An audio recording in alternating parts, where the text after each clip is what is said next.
Thanks for watching BVR TV news. దొరకడు, ఇక దొరకడు ఈ అన్న. ఇంత మంచి వ్యక్తి దొరకడు.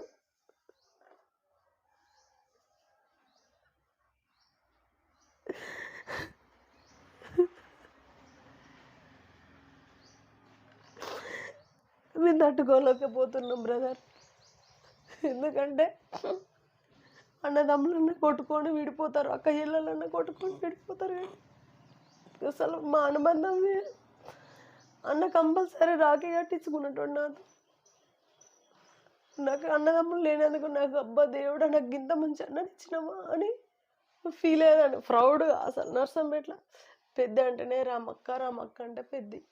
నర్సంపేటలో బీఆర్ఎస్ కార్యకర్తలు కావచ్చు, బీఆర్ఎస్ లీడర్లు కావచ్చు, లేకుంటే తెలంగాణ ఉద్యమకారులు కావచ్చు, పెద్ది సుదర్శన్ రెడ్డి గారిని కోల్పోయామనే ఆ బాధ అనేది స్టిల్ ఇప్పటికీ కొనసాగుతూ ఉంది. ఎస్, దార్ల రమాదేవి గారు మనతో ఉన్నారు, తెలంగాణ నికార్సైన ఉద్యమకారిని. వీరి నుంచి కొంత ఇన్ఫర్మేషన్ అడుగుతాం. నమస్తే మేడం, బాగున్నా? నమస్తే అండి. యా, యాక్చువల్లీ మీ పెద్దన్న, యా, అసలు ఏం చెప్తారు? పెద్దన్న అంటేనే ఒక గుండె ధైర్యం. అసలు తనతోటి ఉన్న అనుబంధం దేవుడిచ్చిన అన్న. అంటే స్టార్టింగ్ ఎప్పటి నుంచి మేడం, ఏ ఇయర్ నుంచి మీకు అనుబంధం? ఫస్ట్ మా హస్బెండ్ రాజేందర్ గారును సుదర్శన్ అన్న వాళ్ళు టీఆర్ఎస్ పార్టీ పుట్టక ముందుకు వాళ్ళ ఫ్రెండ్స్, అంటే కాంగ్రెస్ పార్టీలో ఫ్రెండ్స్ వాళ్ళు. మీ హస్బెండ్ గారు కూడా పొలిటీషియనా? పొలిటీషియన్. నేను ఎంప్లాయ్ అని విన్నాను. తను ఎంపీటీసీగా ఉండగా జాబ్ వచ్చింది. జాబ్ వచ్చే వారికి తను రిజైన్ చేశారు. అప్పుడు రిజైన్ చేసి తను జాబ్కి వెళ్ళిపోయారు. తర్వాత కేసీఆర్ గారు టీఆర్ఎస్ పార్టీ స్థాపించిన తర్వాత మేము తాను కేసీఆర్ గారి స్పీచ్కి ఎంతో సంతోషంగా, మన కోసం ఇంత చేస్తున్నారు కదా కేసీఆర్ గారిని, తన స్పీచ్ విని మాకెవరు కండవ కప్పలేదండి. వాస్తవం ఇది. ఎవరు కండవ కప్పలే అప్పుడు మేము కేసీఆర్ గారిని చూసే మేము కప్పుకున్న కండవ ఇది. కేసీఆర్ కప్పినట్టుగానే భావించుకొని కప్పుకున్న కండవ. ఇంకా తర్వాత 2006లో మా అన్న పెద్దన్న ఇవాళ తన గురించి చనిపోయిండు అనేది జీర్ణించుకోలేకపోతున్నాం. తనకు జిల్లా అధ్యక్ష పదవి ఇచ్చినాక ఫస్ట్ కాల్ మాకే చేశారు. చేసిన తర్వాత అన్న మేము ఉన్నాం, మీరు రాండి, ఏది ఉన్నా మేము చూసుకుంటాం అని అన్నను ఆహ్వానించినాం. అంటే మా ఒక్కలకే ఎందుకు చేసిళ్ళు అనేది కూడా మీకు ఒక డౌట్ అనేది రావచ్చు. 2004లో ఖమ్మంపాటి లక్ష్మారెడ్డి ఎమ్మెల్యే గారు ఉండే అండి టీఆర్ఎస్ పార్టీ నుండి. అప్పుడు అలవెన్స్ కాంగ్రెస్ టీఆర్ఎస్ అలవెన్స్లో లక్ష్మారెడ్డి గారికి టికెట్ ఇచ్చారు. ఇక వాళ్ళకు ఇబ్బందులు వచ్చినాయా లేకపోతే వాళ్ళు ఏం ప్రలోభాలు పోయిళ్ళు కాంగ్రెస్ పార్టీకి అనేది మాకు తెలియదు. మా అత్తయ్య ఎంపీటీసీ ప్రజెంట్ అప్పుడు అందరూ వెళ్ళిపోయారు. అప్పుడున్న నాయకులు సర్పంచులు కావచ్చు అందరూ లక్ష్మారెడ్డి గారితో కాంగ్రెస్ పార్టీ పోయిళ్ళు. కానీ మేము వెళ్ళలేదు. ఎందుకు వెళ్ళలేదు అంటే తెలంగాణ వత్తదో రాదో కూడా తెలియదు మాకు. మేము వేటికి అసలు మేము డబ్బులకు పదవులకు ఎక్కడ కూడా మేము భంగపడలేదు, ఆశపడలేదు. మన కాన్సెప్ట్ తెలంగాణ, అది వత్తదా రాదా వచ్చే వరకు చేద్దాం, మన సత్తాం. మధ్యన ఎంతోమంది ఆ జెండాను ఎత్తిళ్ళు, తెలంగాణ కావాలని ఎత్తిళ్ళు, మధ్యన వదిలేసిళ్ళు. కేసీఆర్ చాలా కఠినంగా ఈ విషయంలో ఉన్నాడు కాబట్టి కేసీఆర్ తోటి అడుగులు అడిగేద్దామన్నట్టుగా మేము ముందుకు పోయినాం. ఆ టైంలో సుదర్శన్ అన్న జిల్లా అధ్యక్షుడు అయిన తర్వాత మమ్మల్ని గుర్తించి అప్పుడు అన్న జిల్లా అధ్యక్షుడు, నేను జిల్లా పార్టీ ప్రధాన కార్యదర్శి పోస్టు నాకు ఇవ్వడం జరిగింది. అప్పుడు ఉమ్మడి వరంగల్ జిల్లాకి పెద్దన్న అధ్యక్షుడు, నేను పార్టీ ప్రధాన కార్యదర్శి జిల్లా. జనరల్నే ఇచ్చిండు, మహిళా విభాగంగా జనరల్నే ఇచ్చిండు. ఆ పదవి నన్ను నమ్మి ఇచ్చినందుకు నేను 100% నేను పని చేసిన. ఆ జిల్లా నాయకులకు తెలుసు, కేసీఆర్ గారు కూడా నన్ను గుర్తుపడతారు. రామన్న కావచ్చు, హరీష్ అన్న కావచ్చు, వీళ్ళందరికీ కూడా గుర్తుపడతారు. కానీ ఇవాళ మీ బీవీఆర్ టీవీ సుదర్శన్ రెడ్డి లేడు, తన గురించి మాట్లాడతారా అని అన్నప్పుడు నేను అన్న గురించి చనిపోయిందని మాట్లాడాలా అనేది నాకు బాధ అనిపించింది ఫస్ట్. అది అసలు తట్టుకోలేకపోయినా నేను అసలు. అది అన్న అంటే అసలు మాకేమున్నా లేకపోయినా, నాకు అన్నదమ్ములు లేరండి, నాకు దేవుడిచ్చిన అన్న నాకు అని అనుకొని నేను 25 ఏళ్ళ అనుబంధం అది. అది వరకు అంటే సుదర్శన్ చూసేది, అప్పటి నుండి కూడా తను కూడా మస్తు స్పీచ్ ఇచ్చేది. అప్పుడు తను జెడ్పీటీసీ ఉండే, జెడ్పీ ఫ్లోర్ లీడర్ ఉండే వరంగల్ జిల్లా. అన్న స్పీచ్ కూడా ఇన్ని అసలు ఇట్లా రోమాన్లు లేచి నిలబడేటట్టుగా, యుద్ధానికి ఇక ఉరకాలే అనేటట్టుగా ప్రేరేపణ చేసేది మమ్మల్ని. అట్లా అట్లా ఇక అప్పటి నుండి ఈ రోజు వరకు కూడా తనను మర్చిపోలేము. మా జీవితంలో ఒక భాగం అది, అంతే. అంటే అంటే మీరు అంటే ఉద్యమం చేసినటువంటి టైం ఏదైతే ఉందో, సో చేదోడు వాదోడుగా మంచి చెడు చూసుకునేవారా సుదర్శన్ రెడ్డి గారు? అంటే చేదోడు వాదోడు అనేది మేమే చేదోడు వాదోడుకున్నాం తనకి, మేమే చేదోడు వాదోడుకున్నాం. ఇక్కడ నర్సంపేట నియోజకవర్గానికి తెలుసు, ఉద్యమం చేయాలి అని అంటే అప్పుడు చాలా కష్టతరం. అంటే తెలంగాణ వస్తుందో రాదు, 5-10 మంది తీసుకొస్తారా, అసలు అన్నం కూడా దొరకని పరిస్థితి.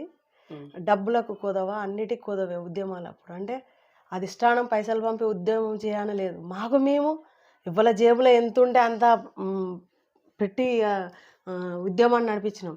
సుదర్శన్ అన్న ఒక పిలుపునిస్తే ఇక్కడ నాతో పాటు ఇంకా కొంతమంది, అంటే ఆర్థికంగా మనం ఉద్యమానికి సహాయపడాలి అనే దాంట్లో నాతో పాటు 5-6 అలా ప్రథమంగా నేనని చెప్పుకోవడానికి గర్వపడతా. అందరికీ కూడా తెలుసు, ఏది చేయాలన్నా కూడా అరే రమా ఇది చేయరా చెల్లె, ఇది ఈ ప్రోగ్రాం చేయాలంటే నీకు ఎందుకన్నా నేనున్నా అంటే. నా ధైర్యం ఏంటంటే నా హస్బెండ్ తను జాబ్ చేస్తాడు, ఇంత తినడానికి ఇంత పొలం ఉన్నది, అందరం ఇంట్లో పోకుండా తెలంగాణ రాదు. అట్లా అని మనం ముళ్ళగట్టుకొని చనిపోయిన రోజు ఏం పట్టకపోము. ఇవాళ సుదర్శన్ ఆయన ఏం పట్టకపోయాడు అంటే లక్షల జనాల అభిమానాన్ని పట్టుకొని పోయాడు. లక్షల మంది జనాల అభిమానాన్ని కూడగట్టుకొని పోయాడు. అంత గొప్ప స్థాయి అసలు సుదర్శన్ కూడా ఊహించకపోవచ్చు నాకు తెలిసి. అసలు మేము అసలు ఏంది 35 కిలోమీటర్ల దూరము వెహికల్స్ అన్నీ జామ్ అవుడేంటిది, అసలు చీమ కూడా దూరని కథ. ఆ సమయంలో అసలు మొస కూడా మారతలేదు, ఎటు చూసినా జనసంద్రం, ఎటు చూసిన పొలాల నుండి వస్తాళ్ళు, ఇటు చిలకల నుండి వస్తాళ్ళు వెహికల్లు పట్టుకొని. ఆ వెహికల్ అలా పడేసి కూడా నడుచుకుంటా సుదర్శన్ చూడాలి, సుదర్శన్ చూడాలి అని ఆశతోటి అందరు ఎంతోమందికి చాలా సహాయం చేసిండు ఆ వ్యక్తి. కానీ ఉద్యమ టైంలో 100% మేము సుదర్శన్ అన్నకు తోడున్న వ్యక్తులం మేము. అందులో మేము గర్వపడతాం. మేము సుదర్శన్ అన్న దగ్గర నుండి మేము ఇప్పటి వరకు కూడా ఏది ఆశించలేదు, మేము ఏ సహాయం కూడా తీసుకోలేదు. మేము ఆయనకే చేదోడు వాదోడుగా మాకు చేతనైనంత వరకు మేము ఉద్యమానికి చేతనైనంత వరకు ఉన్నాం. ఇప్పుడు నర్సంపేటకి ఇప్పుడు నెక్స్ట్ ఆ స్థాయి లీడర్ ఉన్నారా మీ బీఆర్ఎస్ లీడర్లలో? అధిష్టానం చెప్పాలి, అది మేము చెప్పలేము. అది ఇక్కడ మీకు తెలిసినంత మేము ఎవరిని అనలేము. సుదర్శన్ అన్న స్థానంలో ఇప్పటి వరకు మేము ఎవరిని ఊహించుకోలేము. మేము మా నాయకుడు ఆయనే అనుకుంటాం మేము ఇక్కడ, అంతేగాని ఇంకా వేరే పర్సన్ అసలు ఎట్టి పరిస్థితులలో మేము ఊహించుకునేది లేదు. అధిష్టానం పలానా వాళ్ళను మీకు మళ్ళీ చేదోడు వాదోడు పంపిస్తాను అంటే అప్పుడు ఆలోచన చేస్తాం, అంతే. తప్పితే మేము ఆయనను కాదు అని, ఆయన చనిపోయిన 2 రోజులకే పలానా వ్యక్తి అని అనుకోము. ఆ థాట్ కూడా మాకు రాదు. ఇంకా 2 ఏళ్ళు 3 ఏళ్ళు ఉన్నది ఎలక్షన్. ఆ చనిపోయిన ఆయన గురించి మనం బాధపడాలి తప్పితే ఇన్ని పనులు చేసిపోయిండు. ఒక హాస్పిటల్ తీసుకొచ్చిండు, ఇవన్నీ తెచ్చినాక ఆయన స్థానంలో ఇంకెవరు వస్తారు అనేది అది మూర్ఖపు ఆలోచన అని నేనంట.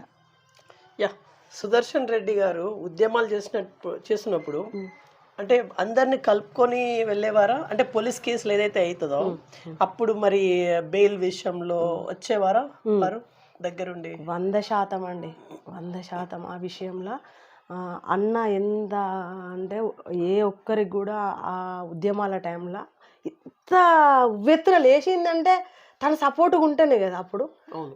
పెద్దన్న చూసుకుంటాడు ఏదన్నా అయితే, ఏమవుతుంది పోదాంపా, ఏదైతే అది అయిందని రైలు రోకో అప్పుడు అయితే మొత్తం రైలు ఫిష్ ప్లేట్లు అని పీకేసినాం మేము. పెద్ద పెద్ద కేసులు అయినాయి. సుదర్శన్ అన్న A1, రామాదేవి A2.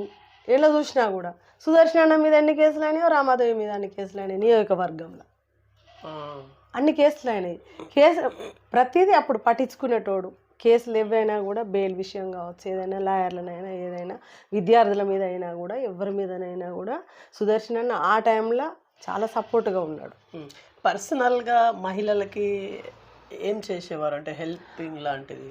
పర్సనల్గా మహిళలకి అని అంటే ఇప్పుడు ఈ కుట్టు మిషన్స్, వాళ్ళకు ఈ మగ్గం వర్కులు కావచ్చు, వాళ్ళకు కుట్టు శిక్షణ కావచ్చు, కుట్టు శిక్షణ ఇచ్చి కూడా వాళ్ళకు మిషన్స్ ఇప్పించిండు. మహిళలకు వీళ్ళను ఊకే వంటింటి కుందేలుగా చూడొద్దు, వీళ్ళకు కూడా కొంచెం ఎంటర్టైన్మెంట్ కావాలి అన్న ఉద్దేశంగా అంతర్జాతీయ మహిళా దినోత్సవం వస్తే ఆటల పోటీలు పెట్టేటోడు. మహిళలకు సంబంధించిన ప్రతి ఒక్క కార్యక్రమాన్ని తను తీసుకొని చేసేటోడు. అన్నకి చేద్దామన్నా అంటే ఓకేరా అని చెప్పేటోడు అన్న. అసలు హార్ట్ అటాక్ ఎందుకు వచ్చింది అంటారు మీరు, మీ ఒపీనియన్? ఇక హార్ట్ అటాక్ ఎందుకు వచ్చింది అని అంటే కొంచెం ఆయనకు మానసిక ఇబ్బందులు ఉన్నాయని నేను అనుకుంటాను. ఓకే, మానసిక ఇబ్బందులు ఉన్నాయి, ఎవరికి చెప్పుకోలేని ఇబ్బందులు ఉన్నాయేమో అని నేను అనుకుంటాను.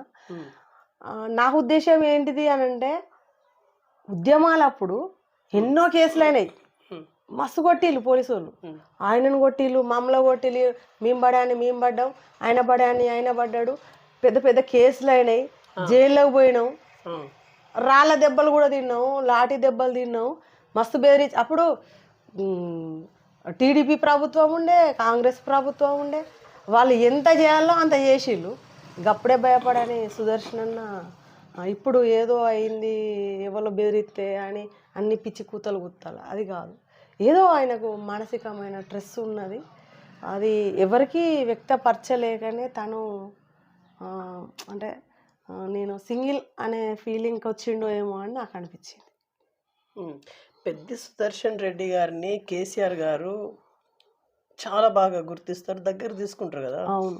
మరి ఒంటరి అనే ఫీలింగ్ ఎందుకు వచ్చినట్టు?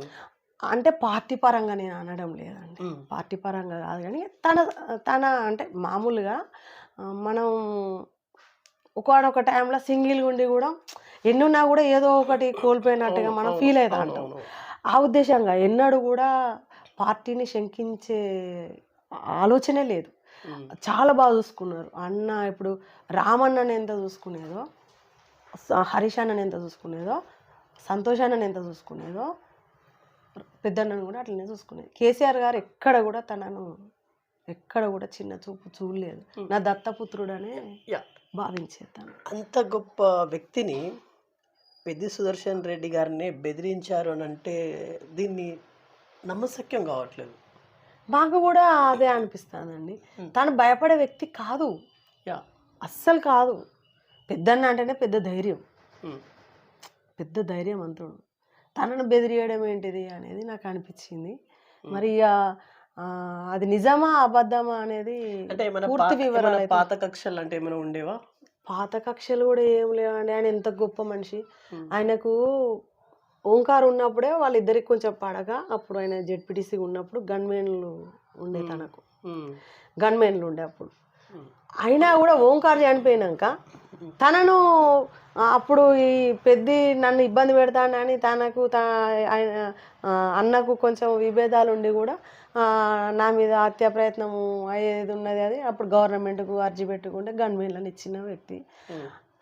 అట్లాంటి వ్యక్తి ఓంకార్ చనిపోతే తనే అంతిమ సంస్కారానికి ముందుండి నడిపించిన వ్యక్తి సుదర్శన్ అన్న. ఓంకార్ గారి అంతిమ యాత్ర అందరం మేమంతా కలిసి మనం చేయాలి. చనిపోయినాక గౌరవించాలి ఎవరినైనా, ఉద్దేశం. అవును అవును, చనిపోయినాక గౌరవించాలి. మనం బతుకున్నప్పుడు కొట్టుకుంటాం, తిట్టుకుంటాం. మనం రెస్పెక్ట్ అనేది కంపల్సరీ ఉండాలి అని గొప్ప నాయకుడు సుదర్శన్ అన్న. ఓకే, ఇప్పుడు సుదర్శన్ రెడ్డి గారికి అంటే ప్రాబ్లమ్స్ అంటే ఇంట్లో ప్రాబ్లమ్సా, బయటి ప్రాబ్లమ్స్ ఉండే అవకాశాలు ఉన్నాయా మీ అంచనా? ఇక ఇవి అని పర్టికులర్గా మేము చెప్పలేము.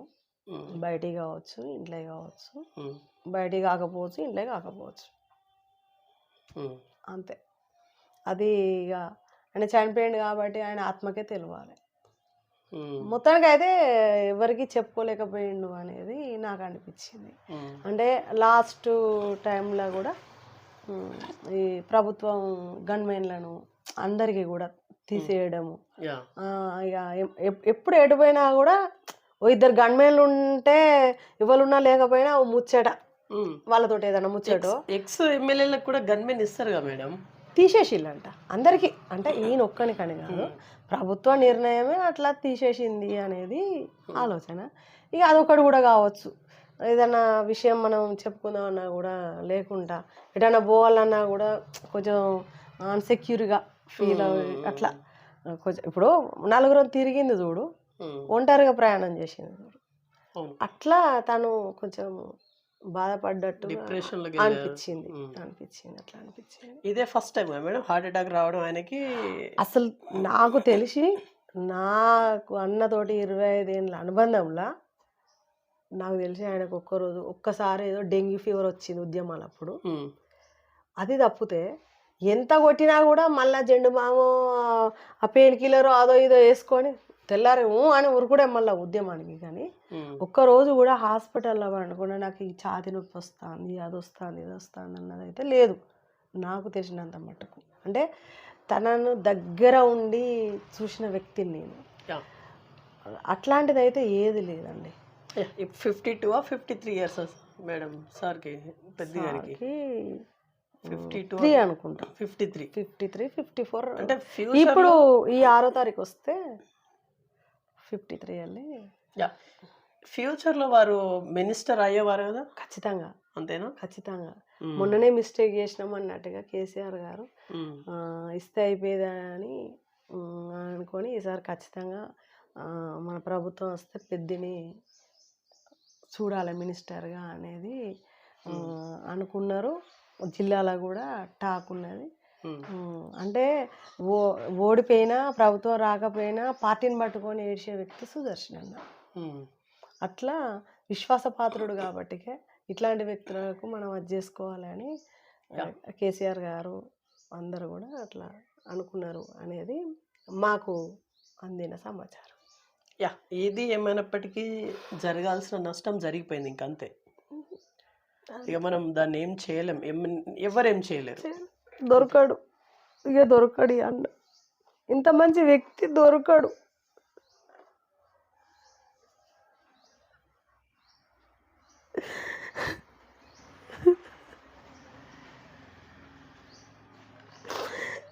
మేము తట్టుకోలేకపోతున్నాం బ్రదర్. ఎందుకంటే అన్నదమ్ములన్నా కొట్టుకొని విడిపోతారు, అక్క చెల్లెలన్నా కొట్టుకొని విడిపోతారు. కానీ అసలు మా అనుబంధం అన్న కంపల్సరీ రాఖీ కట్టించుకున్నట్టు నాతో. నాకు అన్నదమ్ములు లేనందుకు నాకు అబ్బా దేవుడా నాకు ఇంత మంచి అన్నని ఇచ్చినామా అని ఫీల్ అయ్యేదాన్ని. ప్రౌడ్గా అసలు నర్సంపేట్ల పెద్ద అంటేనే రామక్క, రామక్క అంటే పెద్ది ఈ టైప్లో. రమక మాట తీసేయడు అని ఇట్లా అనుకునేది. అట్లా అంత మంచి వ్యక్తి. ఒక్క తల్లి కడుపున పుట్టకపోయినా కూడా అట్లా మెదిలిన ఎప్పుడు వచ్చినా కూడా ఇదే చీరలో కూర్చున్నాయి. అవునా? ఇదే చీరలో కూర్చుండేది. ఆ టీ బాయ్ మీద అన్నం గిన పెడితే తినేది. ఉద్యమాలు అప్పుడంతా మన దగ్గరనే మొత్తం. వస్తానరా నాతోటి 5-10 మంది వస్తానరా అంటే దబా అన్నం కూర వండి పెట్టేదాన్ని. మళ్ళీ నేను రోడ్డు మీదకి పోయేదాన్ని.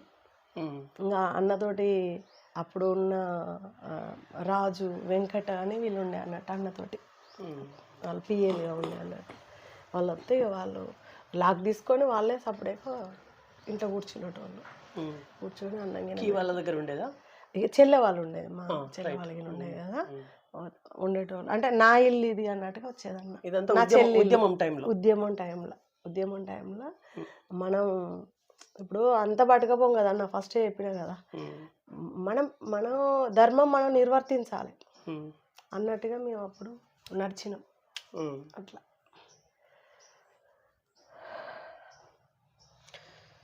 యా ఫైనల్లీ ఫ్యూ వర్డ్స్ ఏం చెప్పాలనుకుంటున్నారు? ఫైనలీ అంటే సుదర్శన్ అన్న ఎక్కడున్నా కూడా ఫస్ట్ తన ఆత్మ శాంతించాలి. ఒక 100 ఏళ్ళ సరిపడా అభివృద్ధి చేసిండు. ఉమ్. ఒక్కటే తను ఏంటిది అని అంటే 2014లో ఓడిపోయిండు. 2014లో ఓడిపోయిండు, తర్వాత గెలిచిండు. గెలిచిన సుఖం కూడా లేదు. అలా 2 ఏళ్ళు కరోనా వచ్చింది. అవును. 2 ఏళ్ళు కరోనా వచ్చింది. ఆ కరోనా వచ్చినప్పుడు కూడా సుదర్శన్ అన్న ఐసోలేషన్ సెంటర్ పెట్టిండు తన సొంత ఖర్చులతోటి. ఉమ్. ఐసోలేషన్ సెంటర్ పెట్టి అందులో మంచి పౌష్టికాహారం, అప్పుడున్న కషాయాలని అవని ఇవని ఏది ఉన్నా నేను భరిస్తా అని మటన్, చికెన్, ఎగ్స్ అందులో మా కాన్స్టిట్యున్సే కాదు ఎవ్వరైనా రాండి నేనున్నా ఇక్కడ అని అసలు ఒక 2-3 వేల మందిని ఇక్కడ పెట్టిళ్ళు. ఒకళ్ళకు న్యాయం కాగానే మళ్ళీ ఒకరు అన్ని బెడ్లు వేయించి అవన్నీ వేయించి చేసిన వ్యక్తి సుదర్శన్ అన్న. అయ్యప్ప పడి పూజ అక్కడ పంబారట్టు మదనపేటలో జరుగుతుంది. ఫస్ట్ అక్కడ సుదర్శన్ అన్న పేరు మీద అన్నప్రసాదాలకు నేనే కట్టిన డబ్బులు. సుదర్శన్ అన్న చెప్పిన అన్న మనము చేద్దామన్నా, దేవుని కృప కూడా ఉండాలి, తెలంగాణ రావాలంటే దేవుని కృప కూడా ఉండాలి, చేద్దామన్నా అని నేను మన రావుల సతీష్ అన్న అని ఇంకొకటి అప్పాల సుదర్శన్ అన్న అని వీళ్ళిద్దరు వాళ్ళు మాలేసుకునేది అన్నట్టు. అప్పుడు అన్న మనం కడదామని అప్పుడు నేను పోయి కట్టిన 2008లో ఇది 2008లో. అప్పటి నుండి ఇప్పటిదాకా కంటిన్యూషన్. అప్పటి నుండి ఇప్పటిదాకా అయ్యప్పది మనం ఎప్పుడు అప్పు తెచ్చైనా మంచిదే అన్న మనం పెట్టాలన్నా అని అప్పటి నుండి కొంచెం ప్రేరేపించి అప్పటి నుండి ఇప్పుడు ఇవాళ హాస్పిటల్ ఆయనలో చూసుకోవాలంటే ఓ అయ్యప్ప దేవుడు, దేవుళ్ళ దేవుడు పెద్దన్న. ఇప్పుడు మాకు హాస్పిటల్ ప్లేసు అక్కడ మన ఏంటిది డబుల్ బెడ్రూమ్ కోసం అని అది రైతులను మెప్పించి తీసుకున్నది. కొన్ని సంఘటనల వల్ల అది చేయలేకపోయింది. ఇంక 1 more క్వశ్చన్ దీంతో ముగించేద్దాం. మీ పెద్దన్న గారి విగ్రహం ఏమన్నా ప్రతిష్టాపన చేసే ఆలోచన ఏమైనా ఉందా మీకు? మీకంటే మీ ఒక్కరికి కాదు, మీ తోటి కార్యకర్తలు కావచ్చు, ఉద్యమకారులు కావచ్చు, వాట్ ఎవర్ ఉంది. దాంతోపాటు ఇప్పుడు ఇక్కడ కట్టిన మెడికల్ కాలేజీకి కూడా సుదర్శన్ అన్న పేరు పెట్టాలి, పెద్ద సుదర్శన్ రెడ్డి గారి మెడికల్ కాలేజ్ అని పెట్టాలి అని అది కూడా ఉంది ఖచ్చితంగా. ఎందుకు అని అంటే జిల్లాల అది వరంగల్ జిల్లాలో రావాల్సింది. అది మా 6 మండలాలు ఒక్కటే కాన్స్టిట్యున్సీలు ఉన్నాయి కాబట్టి కేసీఆర్ గారిని మెప్పించి తీసుకొచ్చింది కాబట్టి ఈ ప్రాంతంలో సుదర్శన్ అన్న పేరు ఖచ్చితంగా ఆ హాస్పిటల్కి పెట్టాలనేది మా అందరి ఏకాభిప్రాయం. అది విగ్రహం కూడా పెట్టాలనేది ఉన్నది. అది ఎక్కడ ఏంది అనేది ఖచ్చితంగా పెట్టాల్సిందే. ఎందుకు అని అంటే అంత మహనీయుణ్ణి మనం వదులుకోవడానికి అస్సలకే ఛాన్స్ వదిలిపెట్టేది లేదు అస్సలకే. ఖచ్చితంగా. సో ఇది ఇవాళ ఇన్ఫర్మేషన్. చూసుకోండి BVR TV news. Until then bye, take care.